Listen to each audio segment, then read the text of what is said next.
आज आपण गवारीची भाजी कशी करणार आहे हे बघणार आहोत। चला तर आता रेसिपीकडे वळूया। कांदा लसूण मसाला, मीठ, बारीक चिरलेली कोथिंबीर, 2 मीडियम साईजचे बारीक चिरलेले कांदे, 1 टोमॅटो बारीक चिरून आणि हळद। गवार घेतली आपण अशा प्रकारे व्यवस्थित साफ करून आणि 2 चमचे बारीक शेंगदाण्याचा कूट घेतलेला आहे करून। आपण कढईमध्ये 1 चमचा तेल टाकून घेऊया। तेल आपलं गरम झालेलं आहे। आता आपण त्यामध्ये बारीक चिरलेला कांदा टाकू।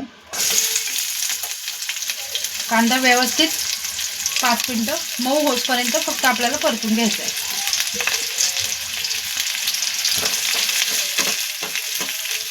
कांदा व्यवस्थित मऊ झालेला आहे। आपण त्यामध्ये टोमॅटो टाकून घेऊया, थोडी कोथिंबीर आणि हे पण तेलामध्ये 2 मिनिटं परतून घेऊया।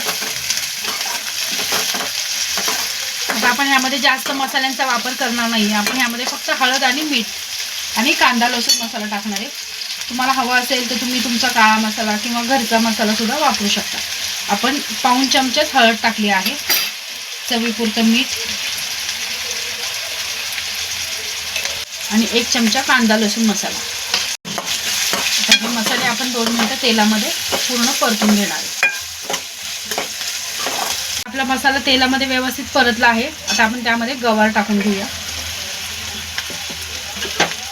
गवार टाकल्यावर ती सुद्धा 2 मिनिटं या मसाल्यांमध्ये पूर्ण परतून घ्यायची।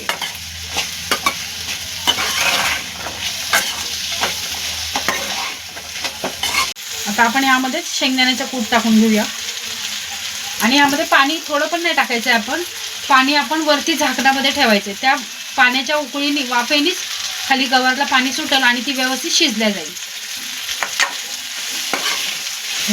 आता हे व्यवस्थित आपण शेंगदाणे सगळं हे मसाल्यांमध्ये परतून घेतले। आता आपण ही वाफेवरच 10 मिनिटं व्यवस्थित शिजून घ्यायची। आपण यामध्ये पाण्याचा एकही अंश टाकायचा नाहीये। आपण ह्यामध्ये असं वरती एक झाकण ठेवू आणि त्यामध्ये थोडंसं पाणी टाकून घेऊया। जसं ते पाणी गरम होईल तशी आपली गवार शिजत राहील। आपण हे 10 मिनिटं असंच ठेवून देऊया।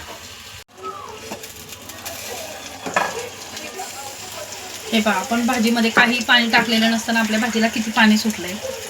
आता आपली भाजी खाण्यासाठी व्यवस्थित तयार आहे।